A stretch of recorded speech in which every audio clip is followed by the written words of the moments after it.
Merhaba arkadaşlar, yepyeni haberlerle karşınızdayız.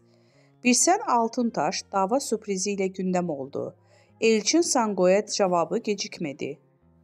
Birsen Altuntaş ile Elçin Sango arasında gelirim. Dizi sektöründe yaşanan tekelleşme iddiaları hakkında yaptığı açıklamalarıyla gündeme gelen Birsen Altuntaş, Elçin Sango'ya dava açtı. İkili arasında yaşanan atışmalardan sonra Elçin Sango Birsel Altuntaş'a gerilmişti. Elçin Sango Birsel Altuntaş'a sürpriz yapacağını söyleyerek kavganın fitilini ateşlemişti. Daha sonra belgelerle konuşan Elçin Sango, bu durum üzerine iki sürpriz daha yaptı. Sosyal medya hesabından Altuntaş'a dava açtığını duyurdu.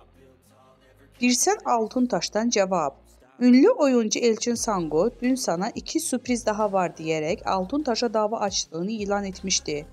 Birsel Altuntaş seninle son kez muhatap oluyorum diyerek dava açmıştı. Birsen Altuntaş ise Sango'nun davası karşısında sessiz kalmayarak dava açtığını şu sözlerle duyurdu.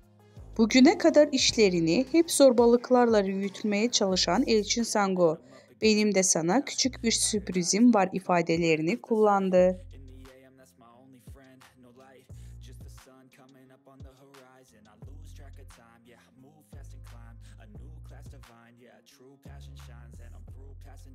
I choose stacking dimes. You snooze half the time while I move passing by. I work hard each and every day. I get lost in the words I say. I don't push